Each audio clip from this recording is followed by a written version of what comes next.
Dzień dobry, dobry wieczór, bo nie wiem, kiedy nas oglądacie. Witajcie w najnowszym odcinku Beat Happens. Cześć Radku. Dzień dobry, witam słuchaczy i cześć Adam. Radek, chciałbym się podzielić z tobą i z naszymi widzami historią, która mi się ostatnio przydarzyła. Otóż zakupiłem sobie na jednym ze znanych portali aukcyjnych monitor, taki nieduży, i w momencie, kiedy do mnie dotarł, zdziwiłem się bardzo. Otóż w momencie, kiedy wyjąłem etykietkę adresową, żeby ją zniszczyć na swojej niszczarce, zobaczyłem, że po drugiej stronie nie ma czystej kartki, ale jest wydrukowany czyjś mail. I niefortunnie na części z moim adresem była widoczna stopka osoby, która tego maila wysłała. Więc zobaczyłem imię, nazwisko, numer telefonu i firmę jakiejś obcej dla mnie osoby i to na pewno nie były dane osoby, która mi sprzedała ten monitor.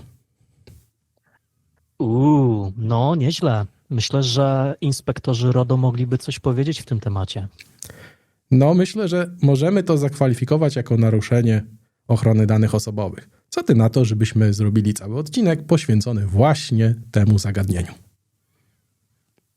Ciekawy pomysł, jestem za, tylko pamiętaj Adam, że nie jesteśmy prawnikami.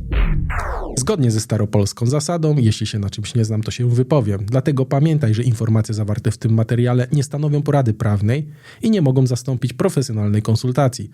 Po taką skontaktuj się z prawnikiem lub radcą prawnym. Adam, temat RODO jest trudny i nietypowy. Może opowiedz nam proszę, co ciebie wiąże z ochroną danych osobowych? Oj, to jest bardzo długa historia, która zaczęła się już w czasach obowiązywania ustawy o ochronie danych osobowych. Ale nie przedłużając, zajmowałem się i szkoleniami, i wdrożeniami RODO, bardziej od strony technicznej niż prawnej, natomiast strona prawna jest takim trochę moim konikiem. A jak to jest u ciebie?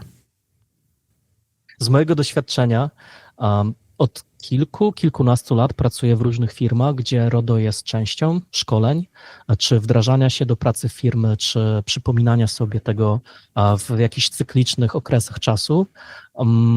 No i z tego wynika moje doświadczenie, z takiej bieżącej, codziennej pracy w branży IT. Jeżeli też jesteś zainteresowany tematami RODO, oglądaj dalej.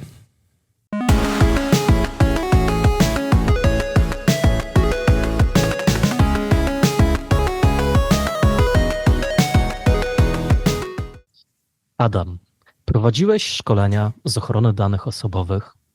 Zawsze przynosisz ciekawostki ze świata RODO. Dużo o tym wiesz. Znam cię i wiem, mogę to potwierdzić. Proszę, prowadź nas przez tą ciemną dolinę RODO. Od czego zaczynamy?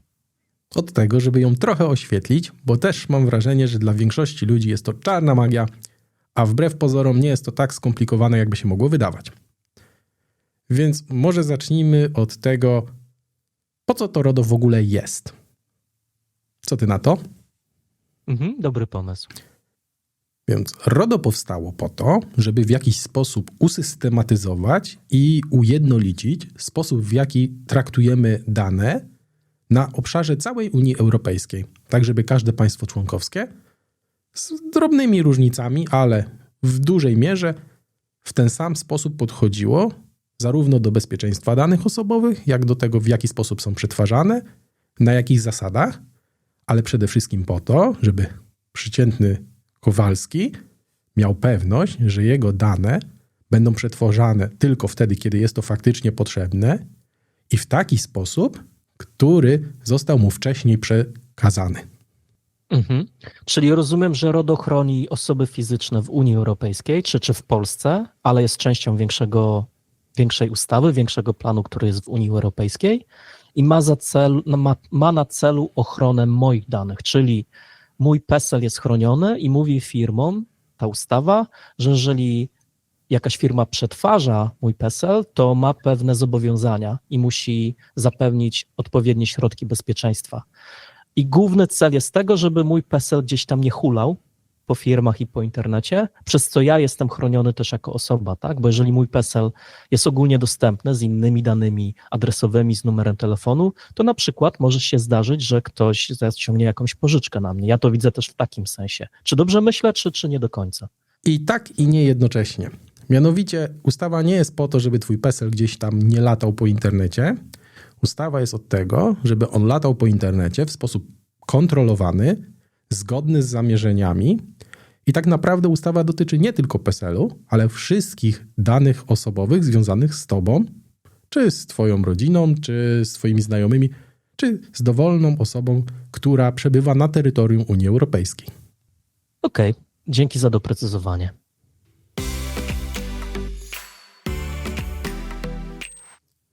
Jestem ciekaw, czy wiesz, czym są dane osobowe? I tak, i nie. Wiem na taki może chłopski rozum, nazwijmy to brzydko, i się chętnie tym podzielę. Zobaczymy, czy jesteśmy tutaj zgodni z definicją, czy jakby z pojęciem danych osobowych. Według mnie dane osobowe to są wszystkie dane, które mogą mnie zidentyfikować jako osobę. Czyli mam swoje imię i nazwisko i mam pewne dane, które mnie dotyczą, które mogą mnie zidentyfikować, czyli mój numer PESEL jest daną osobową, mój numer paszportu, moje imię i nazwisko też chyba jest moją daną osobową, chociaż tutaj miałbym pytanie do ciebie, czy to się zgadza. Mój adres e-mail też mnie identyfikuje, bo jest unikatowo przypisany do mnie. No to chyba tyle na dobry początek. Co ty myślisz? Nie najgorzej.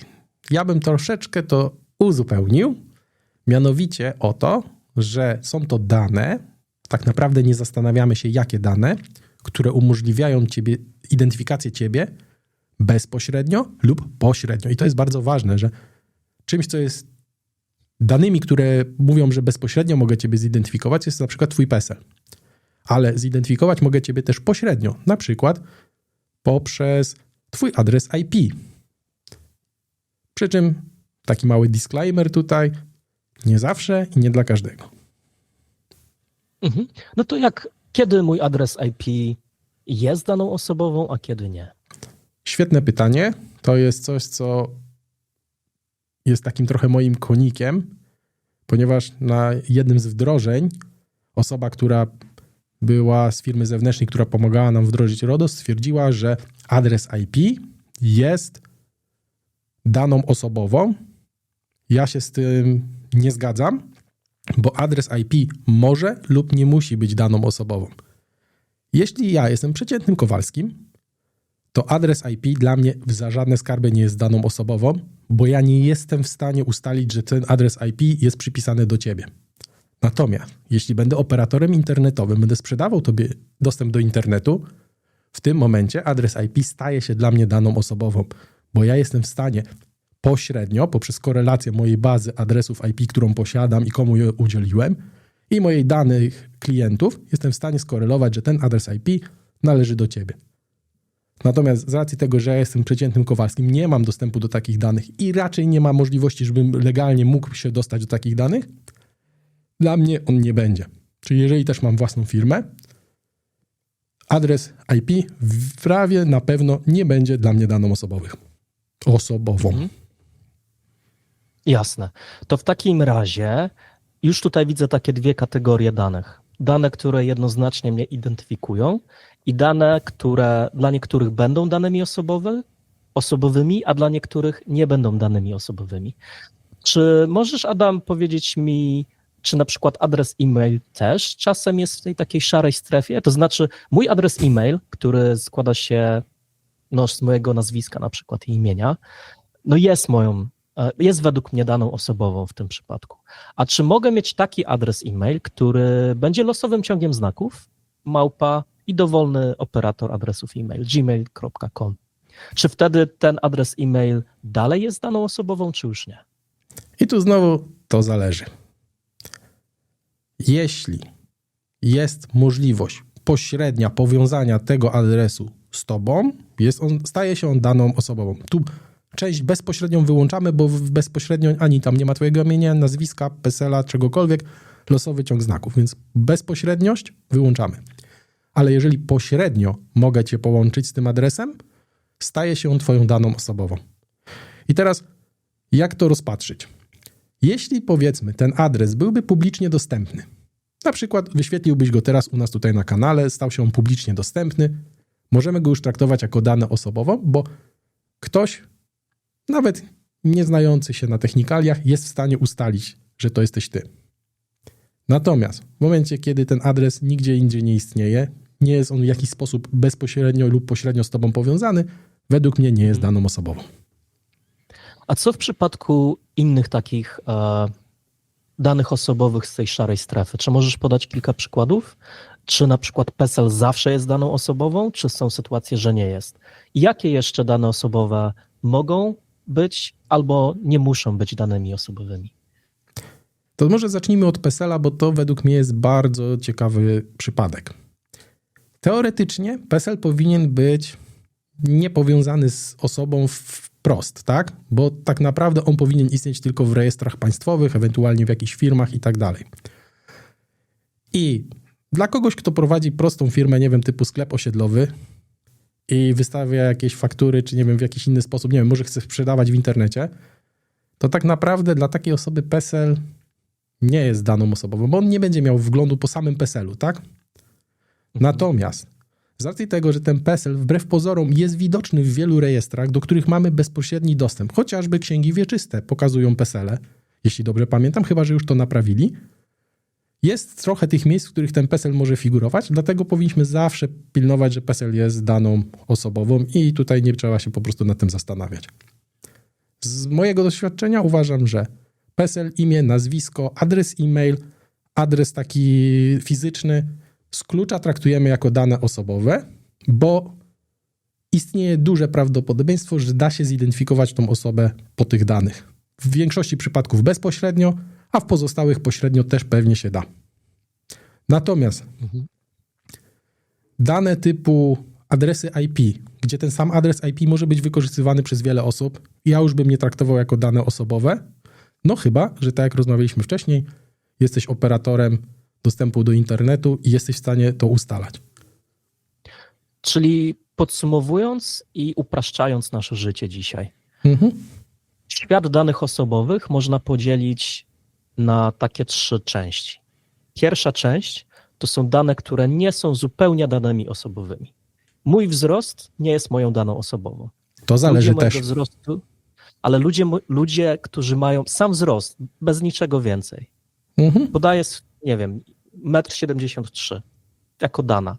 Nie przypisana do mnie zupełnie, gdzieś sobie jest, tak?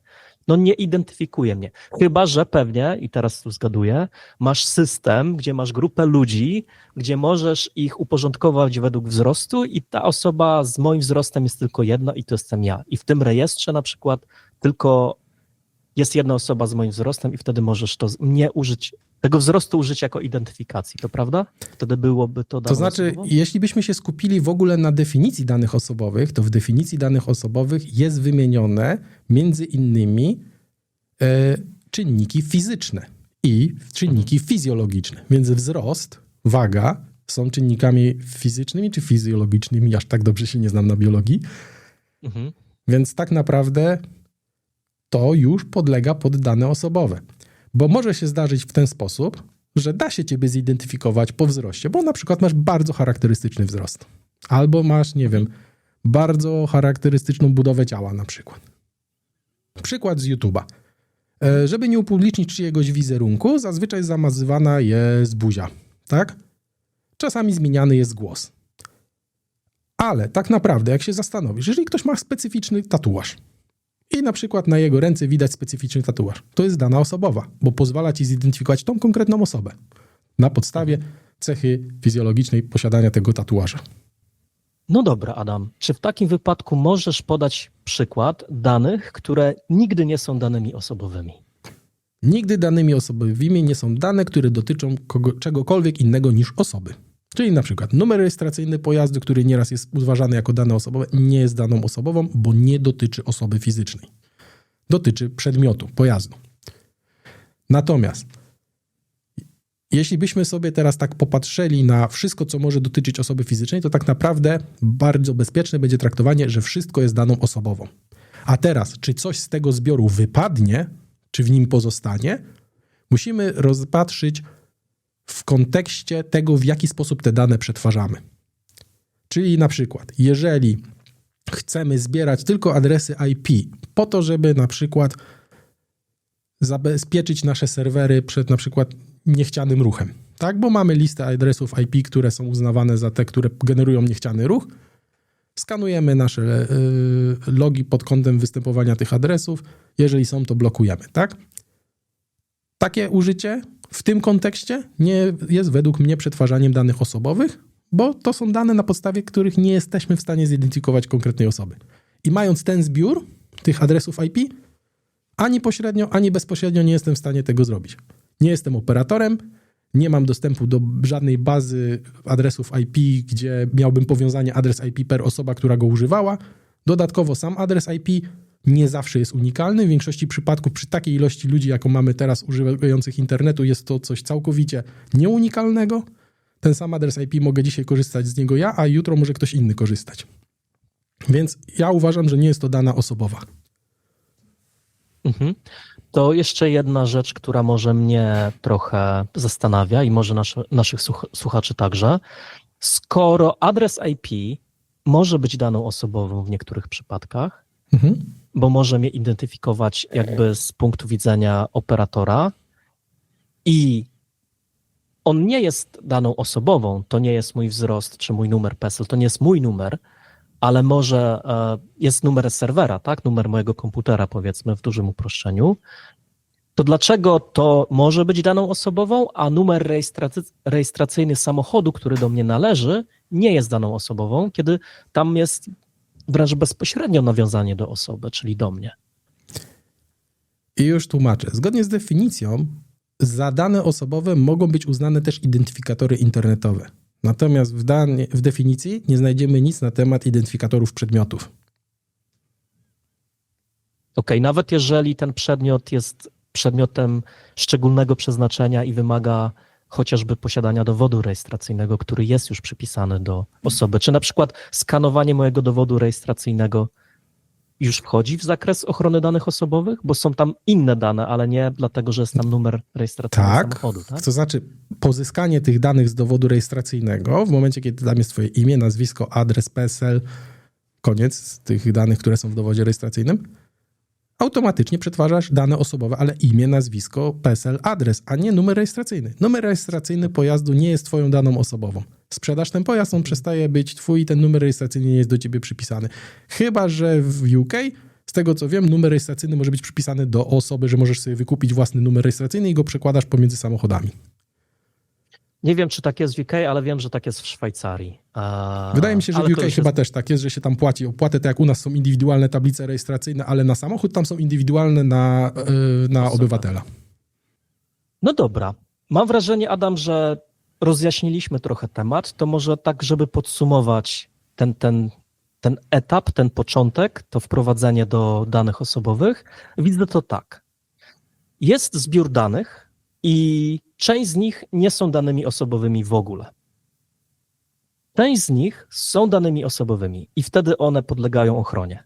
Natomiast nawet jeżeli ta część, która jest danymi osobowymi, patrzymy tylko na tę część, to ona i tak się dzieli na dwa zbiory. Niektóre z tych danych są zawsze danymi, a niektóre są w tej takiej szarej strefie, jak dla mnie, że to zależy od tego, kto je przetwarza albo kto ma jaki wgląd w te dane. Więc czy to tak wygląda, że możemy to podzielić na takie trzy części? Tak, mniej więcej możemy tak zrobić, że mamy takie trochę też tą zbiór danych Schrödingera, że one są trochę danymi osobowymi, trochę nie są. Ale jak to rozpoznać? Jak sobie ułatwić życie? Skupmy się na tym, co mamy w ustawie, czyli że dane osobowe to są te, które pozwalają ci bezpośrednio kogoś zidentyfikować lub pośrednio. I zawsze rozpatrujmy dane w kontekście, jak my chcemy te dane przetwarzać i jakie dane my chcemy przetwarzać. Czyli jestem właścicielem firmy, podjąłem decyzję, że będę przetwarzał dane osobowe w celu robienia marketingu e-mail na przykład, tak? Do tego potrzebuję imię, adres e-mail.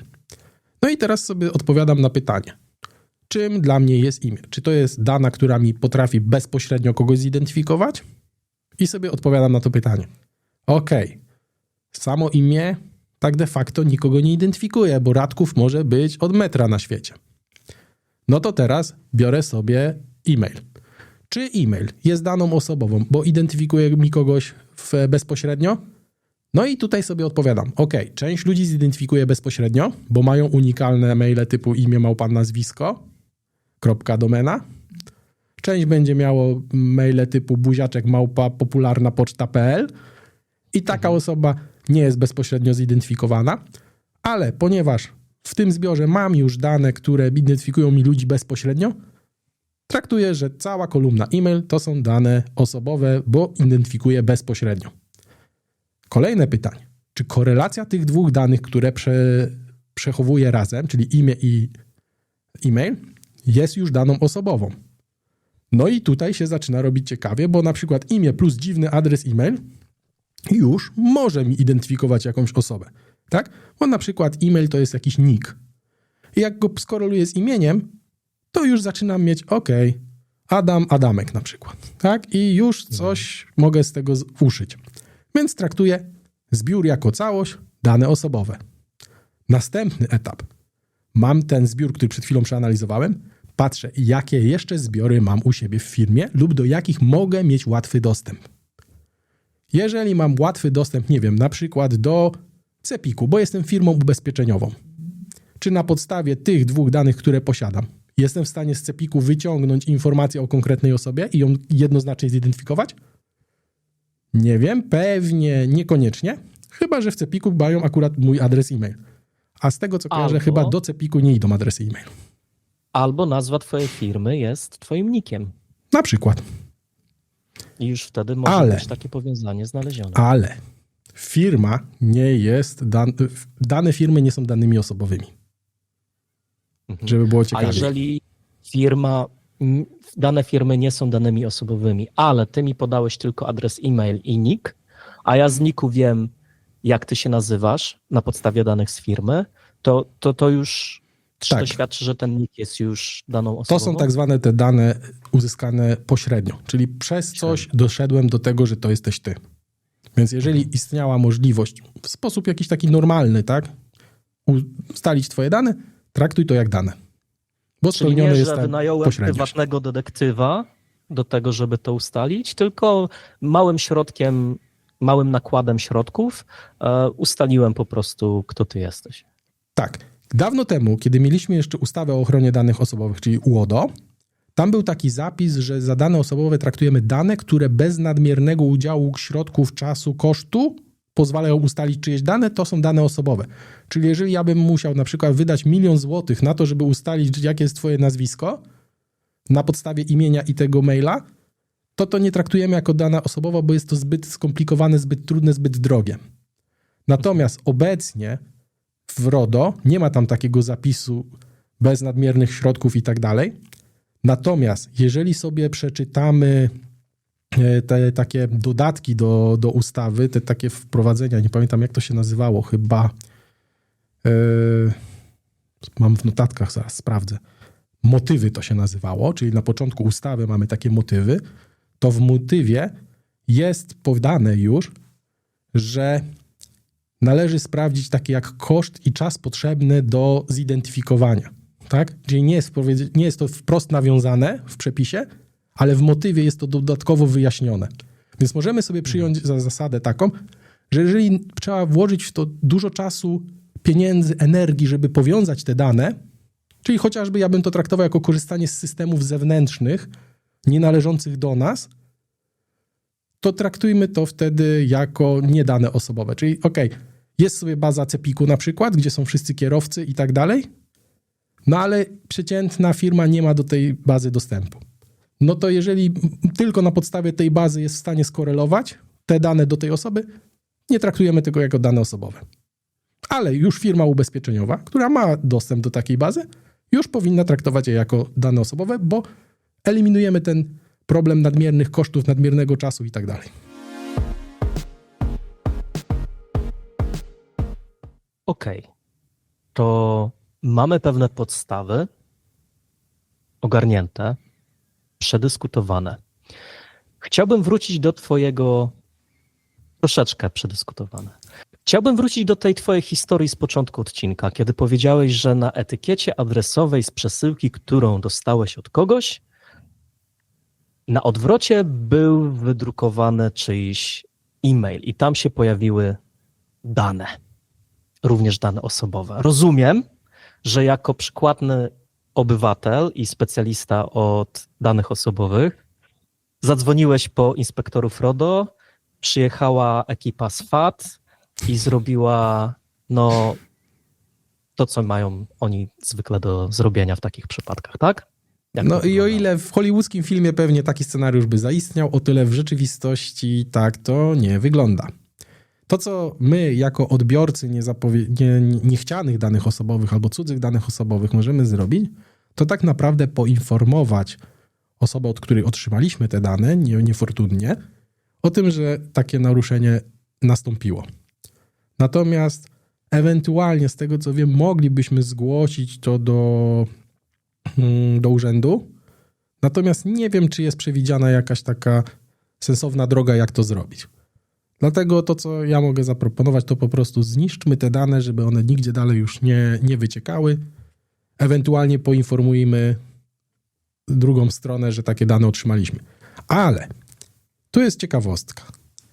Jak uważasz, co ta firma, która się dowiedziała o tym, że dane jej wyciekły, co powinna zrobić? Czy masz pomysł? Ta firma, która popełniła ten karygodny błąd, powinna po pierwsze mieć pewną autorefleksję, czyli powinna się zastanowić, czemu tak się stało. Być może mają jakieś procedury, które są złe, które przewidują, że pod płaszczykiem ekologii tutaj będziemy drukować etykiety adresowe na zużytych już kartkach papieru. Owszem, to nie jest złe, jeżeli to jest, nie wiem, jakaś broszura marketingowa, ale jeżeli tam są dane osobowe, to nie powinno mieć miejsca. I z tego co wiem, to ta firma też powinna poinformować firmę, której dane zostały naruszone, które zostały przekazane w sposób taki, gdzie nie było zgody na to, o tym naruszeniu. Czyli ta firma powinna zgłosić to do tamtej firmy, że no niestety popełniliśmy błąd, twoje dane zostały udostępnione innej firmie, no i podjęliśmy środki naprawcze, żeby to więcej się nie stało. Taki mam wrażenie, że ta firma ma obowiązek zgodnie z ustawą o ochronie danych osobowych. No to zacznijmy od tego, że o tym będą nam mówiły dwa artykuły w ustawie, artykuł 33 i artykuł 34. Dla chętnych proszę się zapoznać, a w bardzo dużym skrócie. Artykuł 33 mówi nam o tym, że w momencie, kiedy podjęliśmy informację o tym, że doszło do jakiegoś naruszenia, mamy obowiązek, administrator konkretnie ochrony danych osobowych ma obowiązek w ciągu 72 godzin, to jest ważne, od momentu pozyskania informacji o naruszeniu poinformować rzecznika o tym, że takie naruszenie miało miejsce. To jest pierwsza rzecz. To jest rzecznik. To jest osoba odpowiedzialna na szczeblu państwowym za implementację, wdrożenie i przestrzeganie RODO. Więc my musimy poinformować w dużym uproszczeniu urząd o tym, że doszło do naruszenia. Musimy też stworzyć dokumentację, która opisuje okoliczności, skutki i podjęte działania. Czyli kiedy doszło do wycieku danych, tak? Jaki jest skutek tego wycieku i co my z tym fantem zrobiliśmy. I to nam opowiada artykuł 33 ustawy. Natomiast to, o czym ty mówiłeś, czyli o poinformowaniu, to nie należy informować firmy, w której ta osoba pracuje, bo to nie jest problem firmy, to jest teraz problem tej osoby, której dane zostały upublicznione, ujawnione, wyciekły, więc informować trzeba by było tą konkretną osobę. Natomiast nie ma obowiązku, żeby zawsze taką osobę informować. Artykuł 34 mówi, że zawiadomienie tej osoby jest konieczne, ale tylko jeśli wyciek tych danych powoduje wysokie ryzyko naruszenia praw lub wolności. No i teraz, jak zwykle, konia z rzędem temu, kto zdefiniuje, co to jest wysokie ryzyko naruszenia praw lub wolności. Wydaje mi się, że możemy tutaj przypuścić, że w tej mojej sytuacji, tak, gdzie ja otrzymałem imię, nazwisko i numer telefonu, raczej jakieś wysokie ryzyko naruszenia praw lub wolności nie występuje. Ani nie zamierzam tej osoby spamować mailami. Tak naprawdę nie zamierzam nic robić z tą osobą. I jeżeli ta osoba, która mi sprzedała ten ekran, ogląda nasz film, to tak jak powiedziałem, nie zamierzam nic z tym robić. Dane zostały zniszczone. Dla mnie temat jest zapomniany. Jeżeli oni się teraz z tego filmu dowiedzieli, że mieli wyciek, to artykuł 33 trzeba zgłosić, podjąć, opisać jakie skutki, jakie okoliczności i tak dalej. Ale ty jako osoba fizyczna, która te dane niechciane uzyskała, nie masz obowiązku tego nigdzie zgłaszać. To też jakby podsumujmy, tak? Nie doczytałem się nigdzie w ustawie, żebyśmy mieli obowiązek zgłoszenia tego, że jakieś dane nam zostały wycieknięte. Okej, bo zauważyłem, że kiedy występują te takie wycieki danych z serwisów internetowych, ze stron www, to bardzo często na przykład niektóre portale o bezpieczeństwie, one opisują te przypadki i tam też jest poruszany ten aspekt, że jeżeli na przykład wyciekły hasła, które na przykład nie były zapisane, które były zapisane jawnym tekstem, to wtedy te firmy nie tylko zmieniają te hasła i proszą o reset, ale też informują, że twoje hasło wyciekło. Czy hasło jest daną osobową? Tak na Hasło samo z siebie nie jest daną osobową. Chociaż z drugiej strony, w zestawieniu z innymi rzeczami i porównaniu wielu baz, chociażby Have I Been Pwned, może, nie wiem, ja bym obstawiał, że raczej nie. Zależy. Raczej nie. Co do zasady nie. Kiedyś taką dywagację mieliśmy odnośnie właśnie tego hasła i tak dalej, co jest daną osobową, co nie. A co jeżeli ja sobie wpiszę Adam Wojciechowski w moje hasło? Czy w tym momencie hasło jest daną osobową, czy nie? A jeżeli ja tam wpiszę Adam Wojciechowski i mój adres i jeszcze PESEL dorzucę, żeby było dłuższe, bo bezpieczne długie, nie? To jest daną osobową, czy nie jest? Ty to jesteś odważny, tak swoje hasło publicznie ujawniać? Okej, to mamy rozpatrzony jeden taki use case, taki przypadek z życia wzięty. Ale pójdźmy dalej troszeczkę. Bardzo zbliżony use case. Wyobraź sobie, że teraz takie dane otrzymałem nie ja jako osoba fizyczna, tylko otrzymałem ja jako firma. Co wtedy? No to ja widzę już jeden problem, bo ty jako firma już przetwarzasz te dane osobowe, bo je otrzymałeś. Tak. A nie masz zgody na jej przetwarzanie, bo osoba fizyczna, która jest w tych danych, ona nigdy twojej firmie nie wyrażała zgody na przetwarzanie tych danych.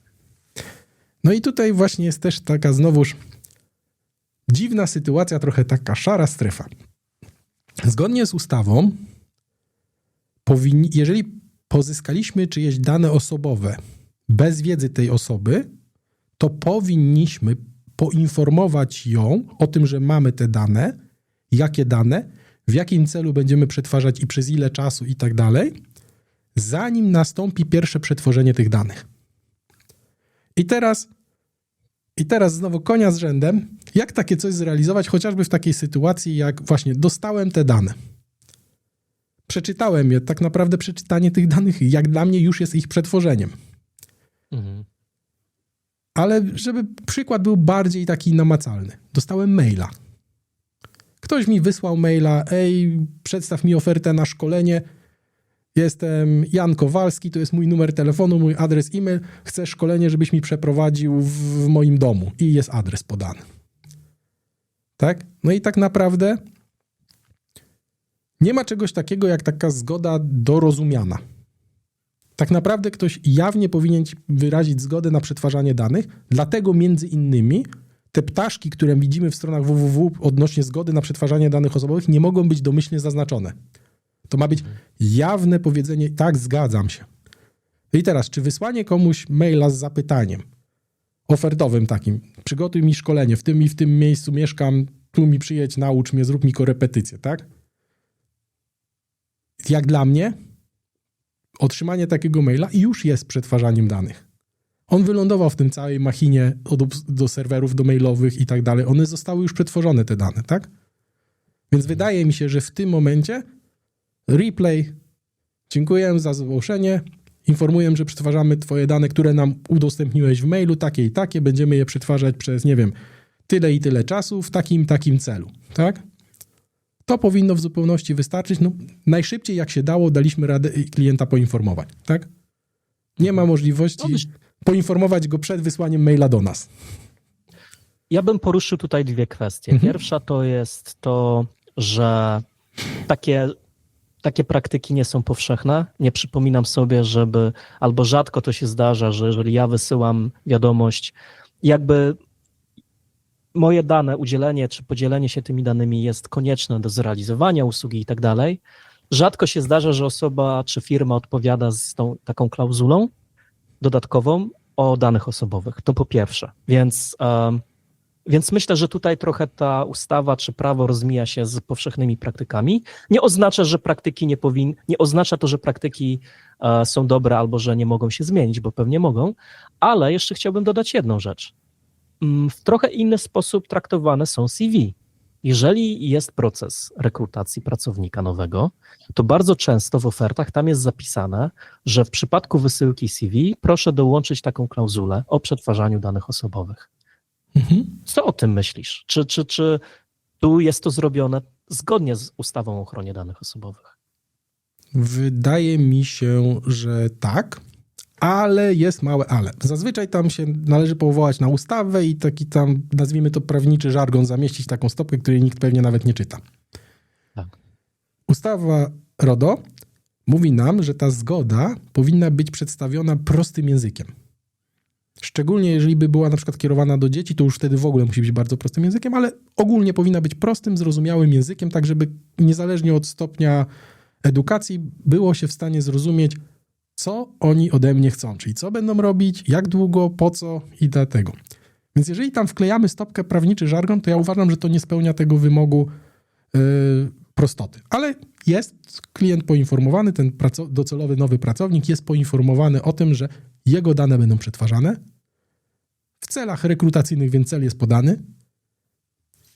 Tak naprawdę trochę słabe, że to on musi tą stopkę zawrzeć w tym CV. Raczej system do przesyłania CV powinien mieć właśnie tego checkboxa niezaznaczonego z informacją: będziemy przetwarzać dane zawarte w tym CV w celach rekrutacyjnych, czyli to, tamto, przez tyle i tyle czasu. Jest administratorem twoich danych będzie ta i ta firma. Będą one powierzane takim i takim podmiotom współpracującym i wszystko, co tam jeszcze potrzeba, będzie zamieszczone. I to wydaje mi się, że jest lepsze. Okej. Tylko to wyklucza wtedy wysyłkę CV na adres e-mail, a życie jest życiem, tak? No to Nie wtedy zawsze... stosujemy ten patent, o którym przed chwilą mówiłem. Dostałem maila i od razu informuję o tym, że zacząłem przetwarzać swoje dane osobowe, bo otrzymałem takiego maila. Będzie on przetwarzany w takim i takim zakresie przez tyle i tyle czasu i tak dalej. Czyli podsumowując ten nasz blok związany ze zgodą na przetwarzanie albo z naruszeniami związanymi z niechcianymi danymi, jako osoba fizyczna zachowuj się jak dobry obywatel, czyli jak dostaniesz niechciane dane, to po prostu je zniszcz i poinformuj firmę, która dokonała naruszenia, że to się stało, żeby może zmienili swoje praktyki. Jeżeli jesteś firmą, to tutaj sytuacja jest nieco bardziej złożona, bo musisz też poinformować tę osobę o tym, że te dane do ciebie trafiły. No i tu jest ten kruczek taki, że no już zaczynasz przetwarzać dane bez zgody, bo musisz wysłać wiadomość do tej osoby. I jakby ostatnia rzecz, taka dobra rada, jeżeli dostajesz zapytania ofertowe, w których są dane osobowe, bo na przykład ktoś cię prosi o korepetycję i podaje swój adres zamieszkania, imię i nazwisko do faktury i tak dalej, to dobrą praktyką jest wtedy, żeby samemu zadbać o swoją zgodność z ustawą o ochronie danych osobowych, wysłać wiadomość od razu w pierwszej odpowiedzi, że jaki będzie zakres przetwarzania tych danych. A jeżeli chodzi o same CV, no to potrafimy sobie wyobrazić inny świat, że te zgody, one zupełnie znikają z naszych CV, a system powinien sam o to zadbać, albo stosujemy ten patent z odpowiedzią do kandydata, jak dane osobowe będą przetwarzane, bo to powinna być ta inicjatywa ze strony firmy, tak? To firma przetwarza dane i to firma powinna poinformować osobę fizyczną, w jakim zakresie te dane będą przetwarzane. Dodałbym tu jeszcze jeden taki myk, jak sobie z tym troszeczkę poradzić. Ustawa też narzuca nam obowiązek informacji, że zaprzestaliśmy też przetwarzać tych danych osobowych, tak? Czyli wykasowaliśmy rekord z naszej bazy. To nie może być też tak, że to jest całkowicie od czapy zrobione. Muszą być spełnione te przesłanki, o których poinformowaliśmy do usunięcia takiego rekordu. Możemy to wykorzystać i w tym mailu zwrotnym, kiedy dostaliśmy niespodziewanie czyjeś dane, możemy napisać: przetworzyliśmy te dane w celu usunięcia ich z naszego systemu, gdyż dostaliśmy je bez zgody wcześniejszej, tak? A nie chcemy traktować, że to jest dorozumiana zgoda, dlatego nasze dane, te dane, które nam przesłałeś, zostały usunięte. Jeśli nie chcesz tego, to na przykład prześlij je jeszcze raz z wyrażeniem zgody. Tak, teraz wymyśliłem, że to mogłoby pomóc, tak żeby mieć, tak wiecie, wszystko formalnie, prawnie mieć na zicher dopięte. Tak się teraz zastanawiam, bo rozmawiamy o danych osobowych, a ja ostatnio miałem taką sytuację, że potrzebowałem sprawdzić, dlaczego moje alarmy przeciwpożarowe raz na jakiś czas wyją o 23. I strasznie mnie stresuje ta sytuacja. Jako że nie jestem elektrykiem ani specjalistą od tych spraw, to skontaktowałem się z kilkoma firmami, które oferują takie usługi sprawdzenia tego całego systemu ochrony przeciwpożarowej. No i jak się zgłosiłem do jednej z takich firm, to była osoba, która wydaje mi się, że po prostu świadczy takie usługi. I ta osoba też pewnie była elektrykiem. W odpowiedzi na mój telefon ta osoba powiedziała: słuchaj, to wyślij mi szczegółowe informacje, o co chodzi. No i ja wysłałem opis całej sytuacji, że mam alarm przeciwpożarowy w kuchni i że on po prostu włącza się i na 20 sekund, na przykład wieczorem. Tak się stało 2 razy. No i ta osoba, ten elektryk odpisał: podaj mi proszę swój adres i imię i nazwisko, bo ja będę potrzebował tych danych. No i ja wysłałem w odpowiedzi zwrotnej. No i ta osoba powiedziała: OK, zapisałem sobie ciebie w książce, odezwę się, jak skończę tutaj pracę, którą aktualnie wykonuję. I teraz jak o tym myślę, ta historia mi się przypomniała podczas naszej rozmowy. Czy ta osoba jako firma, która pobiera moje dane, prosi o nie i zapisuje w swojej książce adresowej, czy to nosi znamiona przetwarzania moich danych osobowych? Bo ta relacja była taka: ten człowiek prowadzi firmę, ma działalność, a ja jestem osobą fizyczną, a nie poinformował mnie o tym, w jakim zakresie będzie te dane przetwarzał. I nawet teraz się zastanawiam, czy mam mnie zapisanego w swojej książce telefonicznej i czy to jest dana osobowa, którą przetwarza, na którą nie wyraziłem zgody formalnie. No to tutaj będzie taka odpowiedź wielowarstwowa, normalnie jak cebula. Zacznijmy od tej warstwy najbardziej zewnętrznej. Tak, to jest przetwarzanie danych osobowych, ponieważ coś, co jest twoją daną osobową, czyli imię, nazwisko, adres, to jest coś, co ci pozwala jednoznacznie określić, że to jesteś ty, więc mamy przesłankę, że to są dane osobowe. Został użyty system teleinformatyczny do tego, żeby te dane przesłać. Drugi system teleinformatyczny zapisał te dane w pamięci telefonu, czy tam w książce telefonicznej w telefonie. Możliwe, że nawet wysłał ją dalej, ale do tego zaraz dojdziemy. Więc mamy przetwarzanie zbioru danych. Ustawa mówi, że nawet nie musimy mieć całego zbioru. Możemy mieć dane, które są częścią docelowego zbioru i to już jest przetwarzanie też, tak? Czyli doszło do przetwarzania. Czyli tak naprawdę to by implikowało, że należy ciebie poinformować o tym, kto, w jakim celu, przez ile czasu i tak dalej. I to powinno być zrobione przed pierwszym przetworzeniem, czyli tak naprawdę powinieneś być poinformowany tak naprawdę wręcz w wiadomości zwrotnej: no tak, przetwarzamy twoje dane, albo jak pan do ciebie przyszedł, proszę tutaj informację o tym, kto i jakim celu przetwarza pana dane. To jest pierwszy aspekt. Drugi aspekt, ciekawostka taka. Zgaduję, że pan używa jakiegoś telefonu, czy iPhone'a, czy Google'a i zapisane kontakty synchronizują mu się z chmurą. Także jak sobie kiedyś zmienia telefon, to mu te kontakty magicznie do nowego telefonu przeskakują. Zakładam, że tak jest. Może się mylę. Co się wtedy zaczęło dziać? W kontekście ustawy. Jak myślisz? No, ten pan powierzył te dane firmie trzeciej, bo chmura już jest jakimś serwerem w internecie, który nawet jeżeli jest prywatny, to przetwarza dane moje osobowe, moje imię, nazwisko, ale to już nie jest urządzenie tego pana lokalne w jego kieszeni w komórce, ale to ląduje gdzieś w jakimś na prywatnym serwerze, tak? I to jest bardzo dobra i świadoma odpowiedź. Twoje dane zostały powierzone do przetwarzania podmiotowi trzeciemu, tak? Czyli pan elektryk przekazał twoje dane podmiotowi trzeciemu. I dlaczego ja się tak trochę przyczepiłem tego przypadku? My już o tym wspominaliśmy, kiedy jednym z naszych poprzednich odcinków, w tym jeszcze bez wideo, gdzie rozmawialiśmy o adresach e-mail, stronach www i tak dalej, gdzie wspomniałem o tym, że używanie darmowych adresów e-mail wiąże się z tym, że my nie mamy podpisanej umowy o powierzenie przetwarzania danych osobowych. W związku z tym naruszamy ustawę o RODO.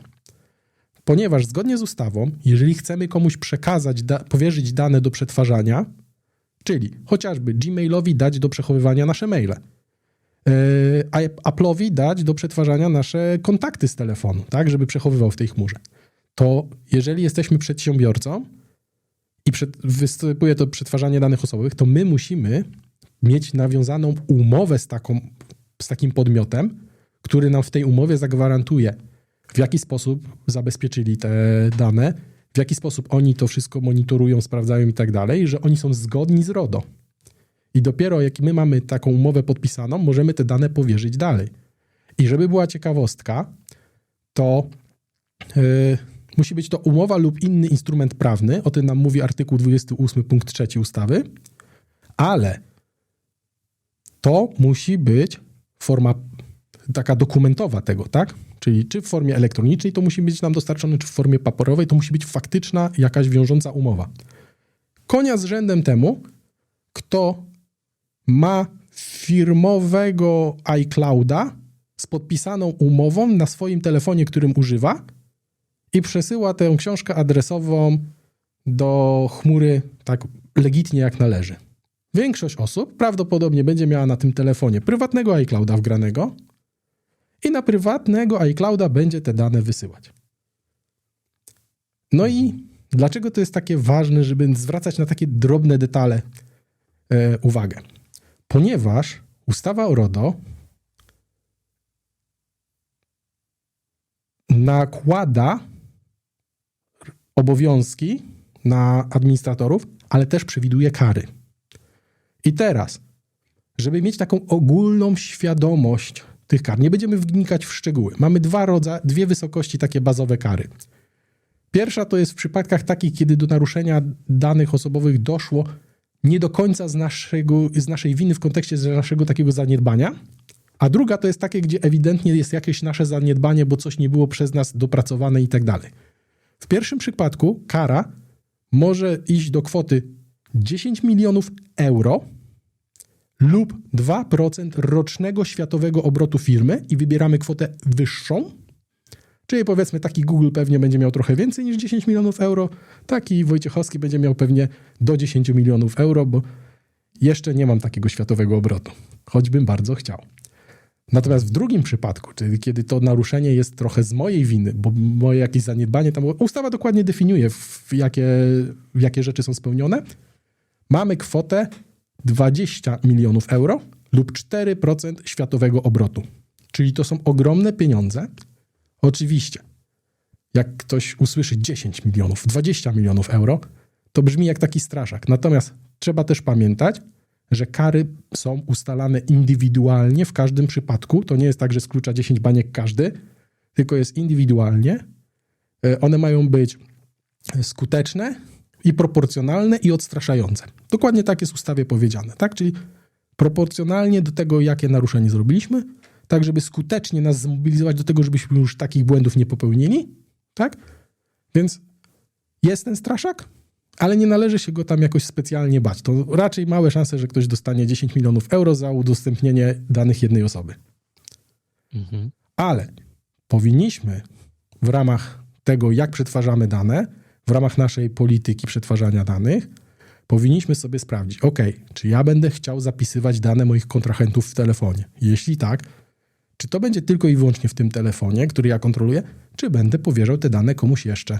Jeśli będę komuś powierzał, czy ja mam z tym kimś podpisaną umowę o przetwarzanie danych osobowych? Jeśli nie, jak mogę podpisać taką umowę? I to powinniśmy też zawrzeć w naszej polityce. Powinniśmy zebrać w jednym miejscu te wszystkie umowy o powierzeniu przetwarzania danych osobowych. I tu może zróbmy taką drobną reklamę może, ale nieoficjalną. Nikt nam za to nie płacił, przynajmniej mi nikt nie zapłacił. Ja osobiście używam usług od Google'a i mam z nimi podpisaną umowę o powierzeniu przetwarzania danych osobowych. Więc jeżeli z mojego telefonu zapiszę sobie czyjeś dane i w telefonie je zapiszę, one się wyślą do książki adresowej Google'a. Tak samo maile. Mam podpisaną umowę z Gmailem, z Googlem na to, żeby te dane przetwarzać. I może warto też rozważyć. Okej. To bardzo wszystko ciekawe, natomiast gdzieś we mnie się budzi taka niezgoda wewnętrzna, takie może niezrozumienie, gdzie prawo... Bo jeszcze rozpatrzmy, mówimy tutaj o firmach, które wysyłają te dane do Google'a, dane na przykład książki teleadresowej. Czy jako osoba fizyczna, gdzie moje prywatne kontakty też są wysyłane i synchronizowane z chmurą, również jestem zobligowany, żeby takie umowy o powierzenie danych podpisywać? No już nie, prawda? Nie. To jest prywatne. Jeśli jest to twoje prywatne przetwarzanie danych, to w ogóle ustawa ciebie nie dotyczy. Tak naprawdę ustawa dotyczy tylko i wyłącznie przedsiębiorstw, firm, które przetwarzają dane osób fizycznych. Jeżeli przetwarzanie jest w celu takim prywatnym, domowym, ustawa ciebie w ogóle nie dotyczy. Czyli telefon do mamy, telefon do taty, do kolegów, to sobie pchasz gdzie chcesz i się tym nie przejmujesz. Żeby nie było, że teraz po naszym odcinku Google zostanie zasypany requestami o żądaniami podpisania umów od osób fizycznych, bo to też nie o to chodzi. Więc to już jakby odcina nam duży kawałek tortu, gdzie ta moja jakby niezgoda się pojawiła. Chociaż tak sobie myślę jeszcze, w kontekście nawet takich małych firm, które te dane synchronizują z Googlem czy z cloudem jakimkolwiek, czy tutaj to prawo rzeczywiście nie jest być może martwe? Dlatego, że ja rozumiem, chronimy dane, trochę teraz działam jako adwokat diabła, powiedzmy, ale rozumiem też małe firmy, gdzie no jest ten elektryk, on ma pracę za pracą i czy rzeczywiście możliwe jest kiedykolwiek, nie wiem, to, że coś się stanie złego z tymi danymi i on rzeczywiście dostanie tą karę, niech to będzie 10 000 złotych zamiast 10 milionów euro, albo nie wiem, 10 tysięcy euro. Czy przypadkiem tutaj nie ma przerostu treści nad formą, czy rzeczywiście to prawo tutaj pomaga? Jaka jest twoja opinia w tym zakresie? To jest trochę jak z prawem ruchu drogowym, tak? Z jednej strony mamy prawo, które narzuca nam, z jaką dozwoloną prędkością możemy jeździć. Każdy, kto jeździ samochodem, wie, jak to prawo wygląda w praktyce. Konia z rzędem, jak znajdziesz przynajmniej 10% ludzi jadących zgodnie z przepisami, jeśli chodzi o prędkość na przykład, tak? Czy wszyscy z góry na dół dostają mandaty? No nie. Dostają, nie wiem, jak z 10% kierowców dostanie mandat, to i tak uważam, że to jest statystyka, którą wymyśliłem w tej chwili i jest grubo ponad rzeczywistością. Myślę, że to bliżej 1% albo nawet mniej będzie. To, że nazwijmy to urząd nie jest w stanie ogarnąć każdej możliwej firmy, każdej możliwej instytucji, zbadać każdego naruszenia, to nie znaczy, że my nie powinniśmy o to zadbać. To nie znaczy, że my nie powinniśmy być na taką ewentualność gotowi. Wyobraź sobie sytuację taką. Ukradli panu elektrykowi ten telefon. On jeszcze nawet nie był zabezpieczony, nie miał hasła nawet na tym telefonie. On miał dane klientów wielu, powiedzmy 100, 200, 1000 klientów. Były tam osoby zamożne też. No i wyciekły te dane. I teraz coś się dzieje złego. Prędzej czy później będzie ustalone, że to wyciekło od tego elektryka. I teraz, jeżeli on nie miał podpisanej umowy na przetwarzanie danych osobowych, a wyciekło przez jakiegoś iClouda, kto jest za to odpowiedzialny? I teraz jest szansa na to, że urząd przyjdzie do niego i powie, no proszę pana, no pan zrobił ogromne naruszenie. Wystarczyło podpisać umowę o przetwarzanie że pan przekazał te dane. Wtedy tak de facto trochę ta odpowiedzialność za wyciek spada z niego na firmę, której powierzył te dane, z której wyciek doszedł. Tak? Ale on zrobił wszystko, co mógł, żeby zadbać o twoje dane. Czyli zrobił to, co należy. W momencie, kiedy on nie ma takiej umowy podpisanej, on nie zrobił tego, co należy, żeby zadbać o twoje dane. To skoro ta ustawa jest... Ja zgadzam się, ona chroni nasze dane i to jest krok w dobrym kierunku. Natomiast to jest bardzo dobry przykład, bo ten elektryk jest jednoosobową działalnością gospodarczą.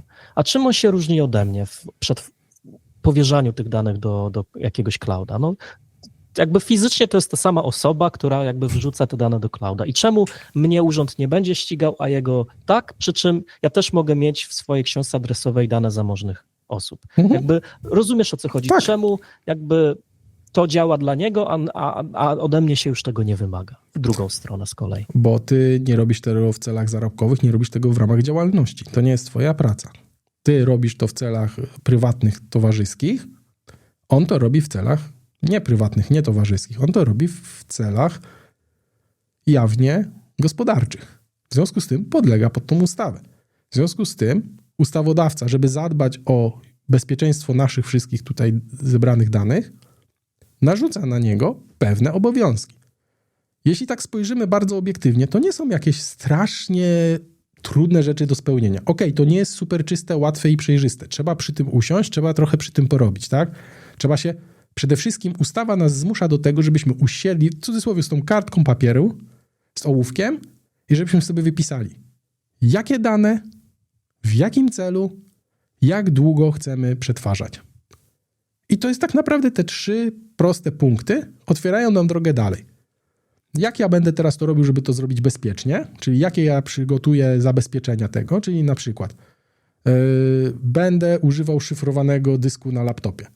Będę na przykład tylko zapisywał kontakty lokalnie w telefonie, nie będę ich synchronizował z chmurą. Albo podpiszę umowę o przetwarzanie danych z Googlem i będę mógł wtedy te kontakty bezpiecznie przechowywać w chmurze. Tak? Później sobie odpowiadam na pytanie, czy ja faktycznie potrzebuję te wszystkie dane przetwarzać? Czy ja na przykład potrzebuję mieć, nie wiem, numer PESEL, rozmiar buta i coś jeszcze odnośnie tego klienta? Czy mi wystarczy tylko jego imię i telefon?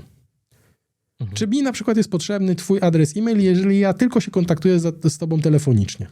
Może ja nie potrzebuję tych danych. Skoro ich nie potrzebuję, to niech ja ich nie przetwarzam, tak? Zaprzestaję przetwarzania tych danych. Wykreślam je. Okej, tak, nie przetwarzam danych. O to chodzi w ustawie, żeby świadomie dobrać, jakie dane ja potrzebuję faktycznie, do czego mi one są potrzebne, jak długo chcę nimi się zajmować. I to jest takie główne plus tej ustawy. Nie to, żeby dostać karę, żeby nagłówek medialny był fajny, 20 milionów kary. To nie jest cel. Celem jest właśnie świadome podejście do przetwarzania danych. Czyli żeby mieć tą świadomość. I właśnie ten przypadek takiego elektryka świetnie pokazuje, że brakuje jeszcze tej świadomości.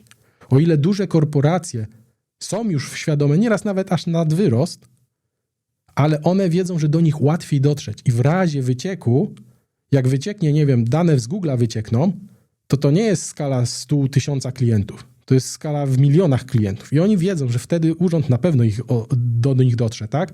To nie będzie cicha sprawa, że ktoś tam, nie wiem, taki Wojciechowski dostał karteczkę z czyimiś danymi, wrzucił do niszczarki, zapomniał, nie? To już nie będzie taka skala. Dlatego duże firmy są na to przygotowane, a małe firmy nie mają świadomości. I ten nasz dzisiejszy odcinek chciałbym, żeby wybrzmiał jako właśnie taka przypominajka dla tych wszystkich małych graczy, że też obowiązuje nas ta sama ustawa.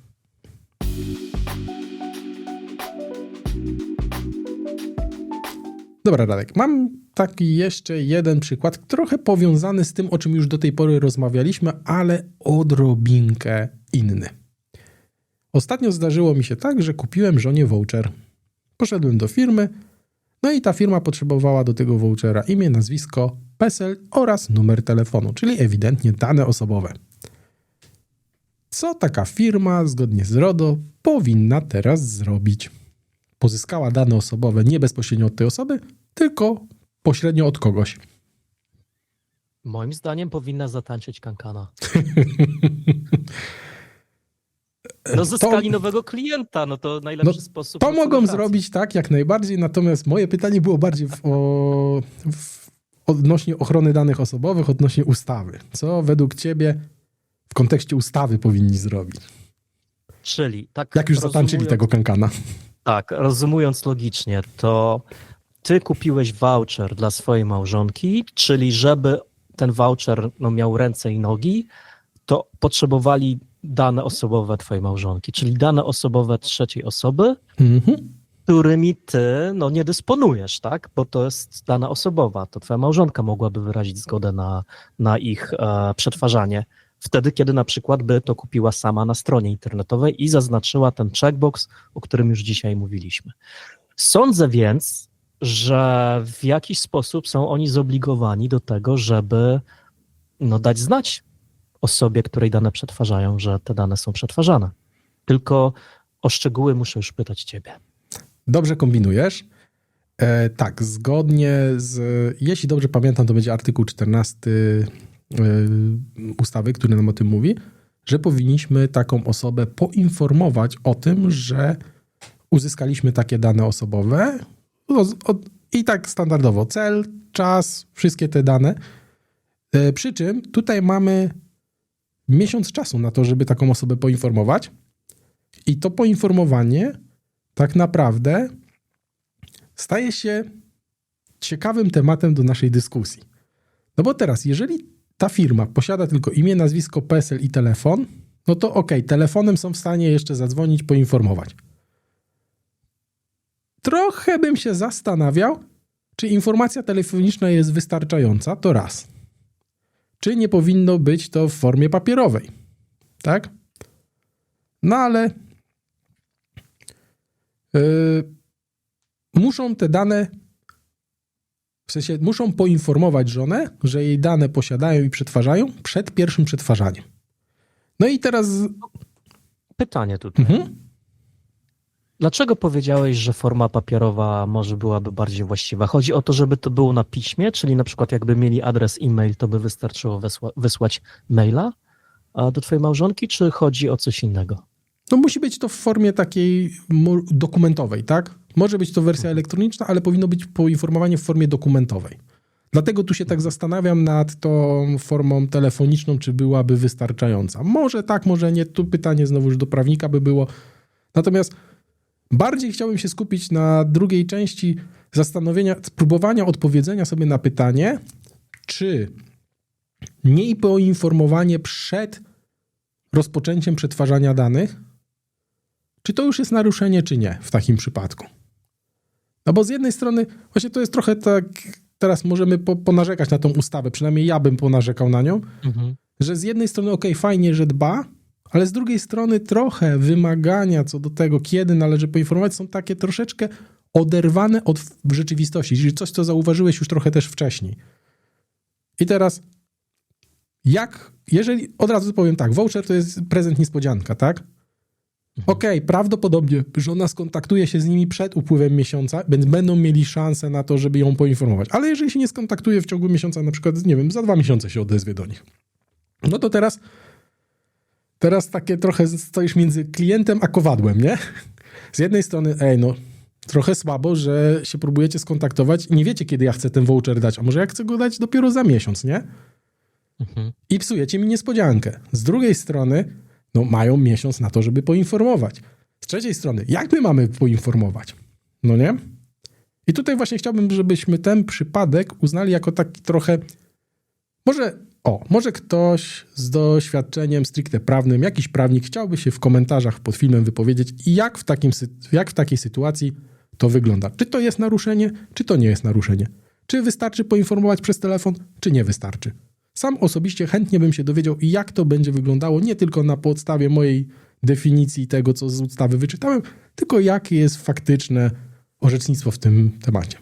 Co ty na to? A ja chcę się wypowiedzieć. Mogę? Oczywiście. Nie jako prawnik oczywiście. Mam taką, tak jak rozmawiamy, też przygotowaliśmy się do tego odcinka i było dużo czasu, żeby się zastanowić nad tym tematem. Gdzieś tam wpadł mi pod moją uwagę taki temat jak aspekty prawne, czy RODO, czy dane osobowe i ochrona danych osobowych kształtują systemy. I teraz tak sobie myślę, chociażby jest to tak z płatnościami 3D, że jak zmienię temat, trochę dygresja, ale ważna uwaga. Jeżeli pojawia się w procesie zakupowym konieczność płatności i twój bank zabezpiecza twoją kartę przez 3D Secure, taki mechanizm, który wymaga od ciebie takiej ludzkiej, dodatkowej ingerencji, czy potwierdzenia płatności w aplikacji lub SMS-em i tak dalej, no to jak projektujesz system, to ty nie kwestionujesz tego. Nie mówisz, jak pominiesz 3D Secure, to po prostu to nie zadziała. Musisz się dostosować do regulacji prawnych. Płatności może są takim oczywistym obszarem, bo one są ważne, tracimy pieniądze, jak coś tam nie działa, więc te security płatności jest ważne. A ochrona danych osobowych to jest security naszych danych osobowych, bezpieczeństwo naszych danych osobowych, więc to też jest temat ważny, więc według mnie ja bym zrobił krok wstecz i się zastanowił, czy przypadkiem system voucherów nie został źle zaprojektowany, bo można byłoby zrobić to w ten sposób, że ty kupując voucher podajesz tylko swoje dane, bo musisz do faktury na przykład, a dostajesz kod albo ten voucher w postaci karty, którą możesz wydrukować. I wtedy twoja małżonka dostaje ten prezent kiedy przychodzi na to czas i wchodzi na ich stronę, podaje kod vouchera i dopiero wtedy uzupełnia resztę swoimi danymi, jeżeli jej dane rzeczywiście są potrzebne do zrealizowania tej usługi, bo to jest to na przykład jakiś spa, masaż albo jazda Formułą 1 na torze wyścigowym. Więc sądzę, że oczywiście opinia prawników, ja jestem też bardzo ciekawy, natomiast zastanowiłbym się, czy przypadkiem RODO, czy ustawa o ochronie danych osobowych, czy GDPR, czy te wszystkie regulacje, one jakby nam, twórcom oprogramowania, niejako nie narzucają dobrych praktyk. Dlatego, że można się zastanowić, po co musiałeś podawać dane osobowe trzeciej osoby? Czy to było konieczne? Może nie. Co ty myślisz? Uważam, że mądrego zawsze warto posłuchać. Tak, uważam, że to, co zaproponowałeś, czyli zmianę sposobu pozyskania danych, czyli przesunięcie tego punktu pobrania danych, kiedy już żony dane faktycznie są potrzebne, to jest strzał w dziesiątkę. I tak naprawdę firma, to znowu wracajmy do tej takiej świadomości, powinna przeanalizować, czy ja na pewno potrzebuję dane tej żony. Czy one mi są w tej chwili niezbędne? A może ja dopiero potrzebuję wtedy, kiedy ona się do mnie skontaktuje, że dostała voucher i wtedy potrzebuję tych danych? I to właśnie jest idealne podejście takie, to, co ustawa miała w nadziei, że się zadzieje. Czyli, że się zastanowimy, że zatrzymamy się, zobaczymy, czy nasze procesy prawidłowo do tego podchodzą. Czy to jest to, co powiem. Dlatego uważam, że twoja propozycja, jak ten problem rozwiązać, to zrobienie tego kroku wstecz, to jest idealne rozwiązanie tego problemu.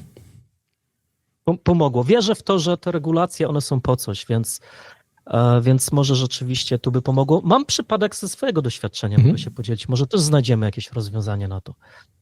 Czasem mi się zdarza, że jadę w góry na nart i z reguły jedna osoba realizuje, bukuje wszystko, co trzeba. I jedną z tych elementów rezerwacji jest rezerwacja sprzętu, nart, kijków i tak dalej. Ja nie mam swoich nart, więc muszę to wynająć.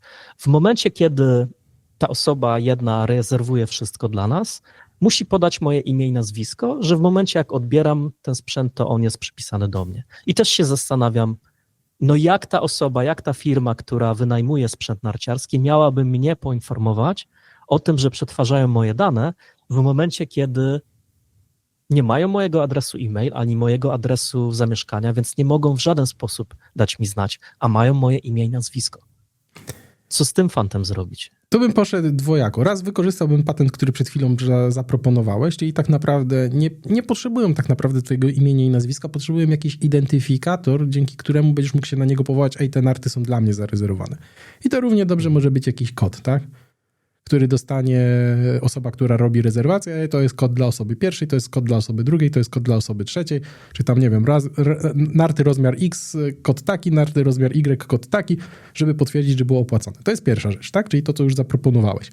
Druga rzecz, zastanowiłbym się, czy imię i nazwisko w tym przypadku to jest dana osobowa? Bo... To jest nieustające pytanie. No właśnie. I tutaj znowu, czy to już jest dana osobowa, czy nie w tym przypadku? Nie masz żadnych innych powiązań. Podejrzewam, że Radków jest na świecie dużo i z tym samym nazwiskiem podejrzewam, że też by było więcej niż jeden. Zgaduję, ale może się mylę, nie? Więc wydaje mi się, że bezpieczniejsze właśnie będzie pójście tą stroną, którą ty powiedziałeś, czyli żeby przesunąć punkt pobierania danych do momentu, kiedy masz tą osobę, której dane chcesz pozyskać. I to według mnie jest super, no nie? A ewentualnie jako taki zapasowy plan zastanowić się, czy faktycznie to są, czy nie są dane osobowe. Przy czym znowu, jeżeli trafisz człowieka, który jest bardzo unikalny z imienia i z nazwiska, no to automatycznie robią ci się to dane osobowe i tak naprawdę cały zbiór powinieneś wtedy też potraktować jako dane osobowe. Więc bezpieczna opcja jest po prostu przeciągnąć ten moment pobrania danych do ostatniej chwili, kiedy rzeczywiście one są potrzebne. Czyli nie przetwarzać danych wtedy, kiedy nie potrzebujemy ich przetwarzać. Wydaje mi się, że wypożyczalnia naprawdę nie potrzebuje twojego imienia i nazwiska, dopóki fizycznie się u nich nie stawisz i nie powiesz, proszę, chciałbym wziąć te narty, które mam zarezerwowane, tu mój dowód, spisujemy umowę wynajmu i teraz możecie wziąć ode mnie zgodę, bo się wyrażam zgodę na to, że będziecie przetwarzać moje dane osobowe przez tyle i tyle czasu. Wiem, kto będzie administratorem, ja to zrobiłem, nie ktoś w moim imieniu. Wszystko wydaje się wtedy jasne. Ale rozwijmy ten temat troszeczkę dalej. To jest wynajem nart jest branżą taką nieregulowaną. Co z branżami, które są regulowane? Typu na przykład loty. Kupujesz bilety lotnicze. Jak byś tu spróbował coś rozwiązać ten problem? Czyli jeszcze zdefiniujmy problem. Problemem jest to, że kupuję bilet lotniczy dla grupy osób i muszę pobrać od tych osób imię, nazwisko i numer paszportu. Tak, albo numer dokumentu, w zależności tam na co lecimy, tak? Gdzie lecisz, dokładnie. Czyli już takie bardzo możliwe do zidentyfikowania dane. Tu już nie ma wątpliwości, że to nie są dane osobowe.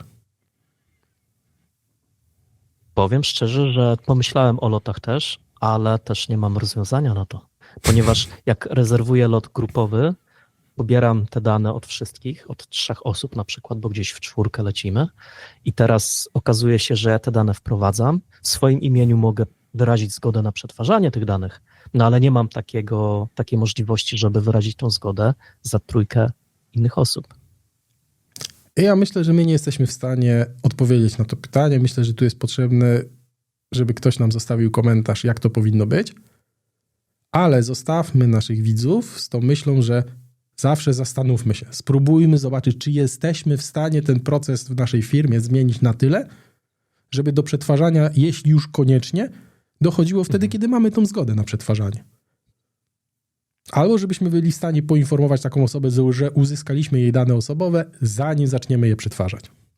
Może też warto byłoby skonsultować się z prawnikiem i ustalić, co dokładnie będzie traktowane jako przetwarzanie danych, bo może w całej naszej dyskusji popełniliśmy błąd logiczny, zakładamy, że na przykład otrzymanie maila albo zgłoszenie się do jakiegoś systemu już jest przetwarzanie, a może to faktycznie gdzieś tam jest kruczek, który mówi, że to nie jest przetwarzanie.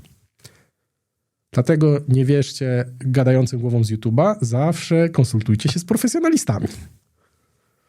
O czym uprzedzaliśmy na początku tego odcinka. To może puścimy jeszcze raz. Przypominajka. Informacje zawarte w tym materiale nie stanowią porady prawnej. Jeśli potrzebujesz pomocy z RODO, skontaktuj się z prawnikiem lub radcą prawnym. Cóż, dotarliśmy do końca naszej dzisiejszej rozmowy o ochronie danych osobowych i nie ukrywam, że miałem pewne obawy, kiedy planowaliśmy ten odcinek, ponieważ dyskusja o ustawach nie jest łatwa i też nie jest łatwo to przedstawić w ciekawej formie. Może powiem to nieskromnie, ale sądzę, że udało nam się mieć fajną dyskusję o tym, czym są dane osobowe i jak je chronić i jakie są ciekawe case'y. A jak ty uważasz, Adam? Uważam, że chyba poszło nam całkiem dobrze. Oczywiście, jeżeli popełniliśmy gdzieś jakieś większe lub mniejsze gafy, to wybaczcie nam, tak jak wspominaliśmy, nie jesteśmy prawnikami Jest to bardziej z mojej strony takie hobby, czytanie ustaw, z Radka strony doświadczenie techniczne we wdrożeniach. To, co ja bym chciał, żebyśmy wynieśli z tego odcinka, w sensie i my z Radkiem, i wy, drodzy widzowie, to, żeby mieć tą świadomość, że taka ustawa w ogóle istnieje, że warto czasami ustawę, nawet jakby nie wiadomo jak była nudna, warto ją czasami przeczytać, bo jest takie stare porzekadło, że nieznajomość prawa szkodzi. Myślę, że to było bardzo dobre podsumowanie. Dziękujemy, że byliście z nami. Dziękujemy, że wytrzymaliście do końca, a był to ostatni odcinek w tym roku. Zapraszamy już od 10 stycznia na kolejne odcinki w nowym sezonie. Do zobaczenia. Do zobaczenia.